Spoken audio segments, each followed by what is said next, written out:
Mister Nizami, আপনি আপনার বক্তব্যের 4-5 কথায় 71-এ জামাতের ভূমিকাকে অজুহাত বানিয়ে তারা এখনো অপবাদ দিয়ে যাচ্ছে, অথচ বাংলাদেশ একটি স্বাধীন রাষ্ট্র হিসেবে কায়েম হবার পর জামাতে ইসলামী স্বাধীনতার ব্যাপারে সবচেয়ে বেশি আন্তরিকতার পরিচয় দিচ্ছে। আপনি বলছেন জামাতে ইসলামী স্বাধীনতার ব্যাপারে রাষ্ট্র কায়েম হবার পর 71-এ জামাতের ভূমিকাটা কি ছিল? এরকম আমরা বলেছি একাধিকবার, আমাদের সে সময়ে রাজনৈতিক অবস্থানটা ভিন্ন ছিল, এটা সকলের জানা। কিন্তু আমরা বাংলাদেশের বাস্তবতা মেনে নিয়ে এখানে বাংলাদেশের স্বাধীনতা সার্বভৌমত্বের হেফাজতের জন্য আন্তরিকভাবে প্রচেষ্টা চালাচ্ছি। এই দেশকে একটি আধুনিক কল্যাণ রাষ্ট্রে পরিণত করার জন্য আমরা চেষ্টা করে যাচ্ছি। আপনি বলেছিলেন, আবার বলছেন যে 71 সালে ভিন্ন প্রেক্ষাপটে দেশের জনগণ পাকিস্তান থেকে আলাদা হওয়াকে স্বাধীনতার জন্য প্রয়োজন মনে করেছে। আপনারা প্রয়োজন মনে করেছিলেন কিনা? আমাদের অবস্থান তো ভিন্ন ছিল, সকলে জানে, কিন্তু জনগণ যেটা মনে করেছে, যেটা বাস্তব, সেটাকে আমরা মেনে নিয়েছি। এটা সকলেই বোঝে, বিবেকবান সকলেই বোঝে। এই দেশ এখন, এই দেশের জন্য এখন শান্তিপূর্ণ একটা পরিবেশ প্রয়োজন। এই দেশের ক্ষুধা, দারিদ্র, বেকারত্বের অভিশাপ থেকে যদি দেশকে মুক্ত করতে হয়, তাহলে একটা শান্তিপূর্ণ সহাবস্থানের প্রয়োজন। জাতিকে ঐক্যের দিকে ধাবিত করা প্রয়োজন, অনৈক্যের দিকে নয়, বিভক্তির দিকে নয়। হয়ে থাকে তাহলে এটা আপনাদের বিরুদ্ধে একটা হুমকি, এই হুমকির বিরুদ্ধে আপনারা নিচ্ছেন। এটা হুমকি গোটা জাতীয় অস্তিত্বের প্রতি, একটা সাইডে আপনাদের প্রতিরোধ। দেশ থাকলে আমি থাকি, না থাকি অন্তত আপনারা থাকি। কাজে আমরা আমাদের কি হবে নয় চিন্তায় অস্থির হওয়া উচিত না, দেশের কি হবে, জাতির কি হবে সেই চিন্তা করা।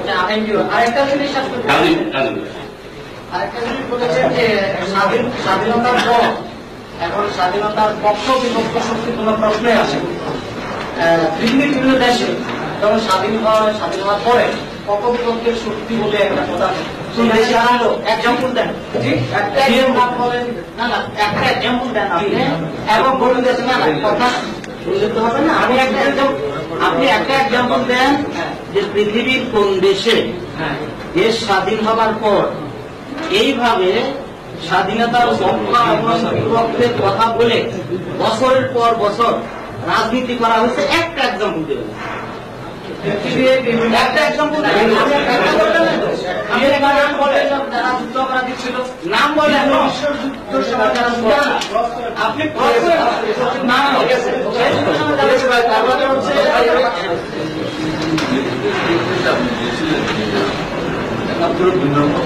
আপনি পাকিস্তান থেকে আলাদা হওয়াটা একটি বাঞ্ছনীয় মনে হচ্ছে। আপনাদের অবস্থানটা ভিন্ন ছিল। আমি কি এটা ধরে নিতে পারি সেদিন আপনাদের যে অবস্থানটা ছিল সেটা প্রতিকূল অবস্থান ছিল না? দেখুন, গণতান্ত্রিক মূল্যবোধকে যদি আমরা মেনে নেই, তাহলে রাজনৈতিক সিদ্ধান্তের ক্ষেত্রে মত পার্থক্য, মত ভেদ হওয়া এটা অবাস্তব, অস্বাভাবিক না। সেটা আমাদের একটা রাজনৈতিক মত পার্থক্যের ব্যাপার, কিন্তু আমরা বাস্তবতাকে মেনে নিয়েছি। এরপরে আর এই প্রশ্ন উঠতে পারেনি। সাধারণ ঘোষণা করেছিলেন, সেটাকে আপনারা কিভাবে মূল্যায়ন করেন? দেখুন, আমরা মনে করি সেটা একটা বাস্তবসম্মত সিদ্ধান্ত ছিল। প্রথমত আপনারা দেখুন, 16 ডিসেম্বরের পরে 3 মাসেরও অধিক কোন কোন জায়গায় মুক্তিবাহিনীর ক্যাম্পের মাধ্যমে গ্রাম পর্যায়ে এক ধরনের বিচার হয়েছে, এবং সেই বিচারে কি হয়েছে আপনাদের সকলের জানা আছে, যেটাকে সরকারও শেষ পর্যন্ত নিজের পক্ষে বুমেরাং মনে করে গুটিয়ে এনেছেন। এরপরে হাজার হাজার মানুষকে জেলে পড়া হয়েছে, 37,000 মানুষ জেলে ছিল।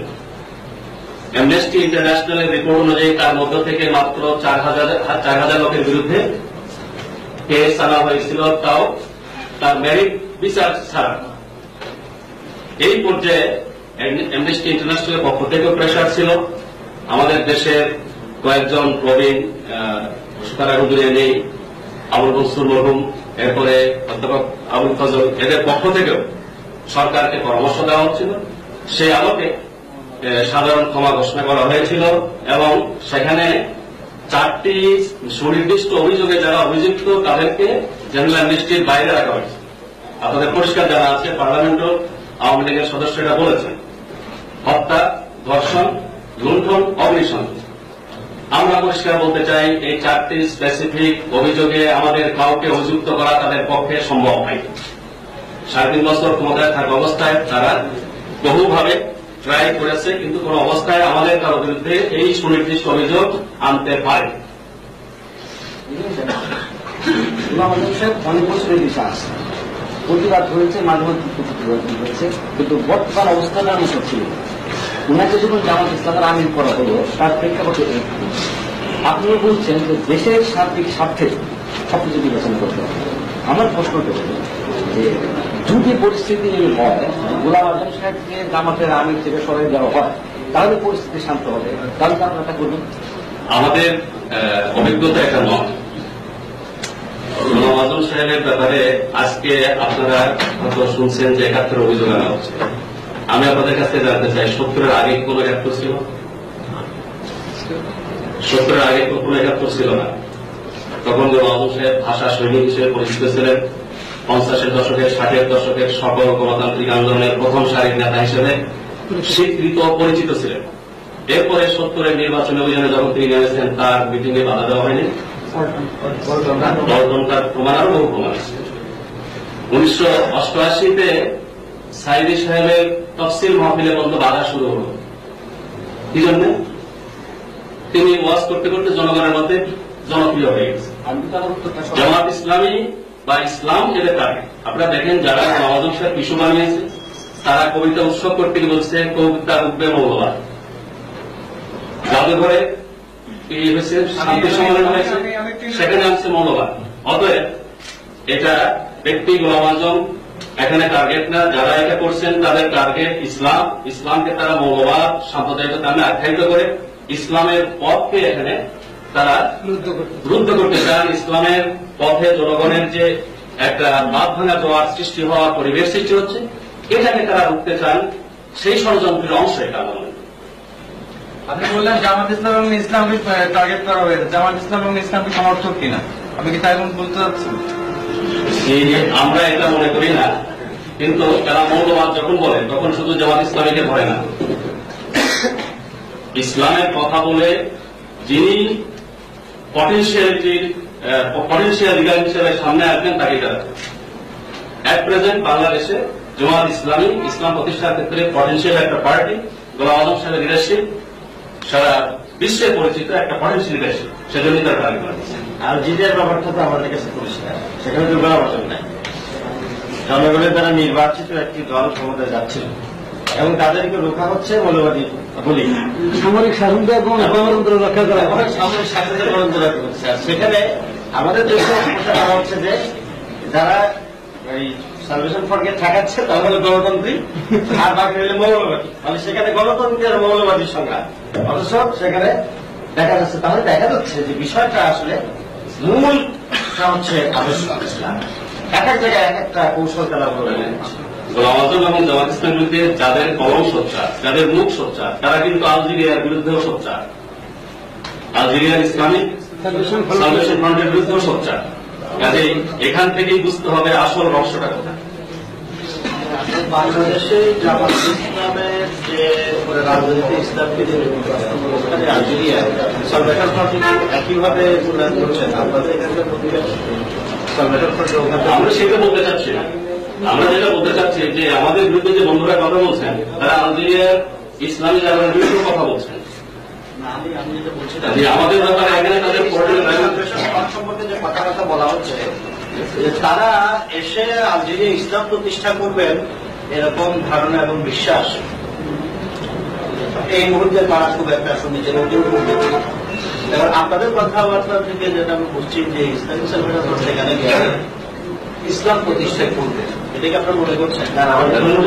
মনে করার ব্যাপার না, তারা জনগণের ভোটে নির্বাচিত হচ্ছিল। ফার্স্ট ফেজ নির্বাচনে তারা রায় পেয়েছে, সেকেন্ড ফেজ নির্বাচনে তারা আরো বেশি রায় পেল। রায় পাওয়ার পরে তারা ইসলামী শাসন ব্যবস্থা, সমাজ ব্যবস্থা কায়েম করতে সক্ষম হতো না হতো সেটা পরে। আমরা এখান থেকে সেটা মন্তব্য করার কেউ নেই। সেই দেশে জনগণই এ ব্যাপারে চূড়ান্ত রায় দেওয়ার অধিকার। সেই জনগণের রায়কে নস্যাৎ করা হল বুলেটের জোরে। এই বুলেটের জোরে জনগণের রায়কে নস্যাৎ করার পক্ষে যারা সিম্পিটি দেখান তারা একমাত্র ইসলাম বিদ্বেষী বলেই দেখেছে, আর তো কোনো কারণ থাকতে পারে। আপনাদের সাথে আওয়ামী লীগের একটা সুসম্পর্ক ছিল, হঠাৎ এটা ভাঙলো কেন? দেখুন, সুসম্পর্ক নষ্টের কোন কারণ তো আমরা ঘটাই, এটা তাদের কাছে জিজ্ঞেস করতে পারি। আওয়ামী লীগের সাথে সম্পর্ক আমাদের যা ছিল এখন তাই আছে। আমাদের দিক থেকে এমন কিছু করিনি যে কারণে কোনো সম্পর্ক অবনতি হতে পারে। এই বিষয়টা আপনাদের সুসম্পর্ক বলে আছে তো? আওয়ামী লীগকে নিশ্চিত করেছে তিনটে মিষ্টি করলে আপনাদের সমর্থন পাবে না। তারা বলতে এভাবে তারা বলতে কথা আছে। একটা জিনিস একটু ক্লিয়ার করলে ভালো হয়, সুসম্পর্ক মানে আপনাদের খারাপ সম্পর্কের মানে মুখ নাই ধরনের কিছু আপনারা করেন, ওনারা কি আচরণ আপনাদের থেকে করলেন যে কারণে সুসম্পর্ক? আমরা মনে করি সাংবাদিক বন্ধুরা জাতির বিবেক এবং সবচেয়ে বেশি সচেতন, কে কি করছে আপনাদের সকলের সঙ্গে। আমি ব্যক্তি হিসেবে একজন অচেতন মানুষ, সুতরাং আপনি আমাদের অচেতন মানুষ যদি সাংবাদিকতা করে তাহলে আমাদের ভারতীয় সালে অন্তর্ভুক্ত আমাদের নাগরিকত্ব বাতিল করা আপনারা আপনাদের মূল্যায়নটা কি? ৭২-এ কি বলে নাগরিকত্ব বাতিলের প্রেক্ষাপটে কোনো আদালত হয়েছিল সেটা, আর ওটার কারণে বলে উনি যখন দেশে আসছেন তখনই তারা করতে পারতেন। ওইখানে শব্দটা বাতিলও নাই, ডিসকোয়ালিফাইড বলা হয়েছে। আর ওই অর্ডার বলে যাদের নাগরিকত্ব বাতিল হয়েছিল তাদের অনেকেই হাইকোর্টের আশ্রয় নিয়ে তারা তাদের অনুকূলে সুপ্রিম কোর্টের আপিল ডিভিশনে, তারপরে যারা অ্যাপ্লাই করছেন তাদেরও দেওয়া হয়েছে। আপনারা যারা আপনারা হাইকোর্টে যাচ্ছেন না, আমরা হাইকোর্টে যাওয়ার প্রয়োজন মনে করি না। আমরা তাকে জন্মগত নাগরিক মনে করি, বাংলাদেশের সিটিজেনশিপ অ্যাক্টের ভিত্তিতে তিনি নাগরিক। এরপরে যে অর্ডার বলে নাগরিকত্ব ক্যান্সেল করা হয়েছিল এ ব্যাপারে সুপ্রিম কোর্টের যে ভার্ডিক্ট রয়েছে সে আলোকে তিনি নাগরিক। যদি কেউ মনে করে তিনি নাগরিক নন, তার দায়িত্ব এটা প্রমাণ করার জন্য কোর্টের আশ্রয় নেয়।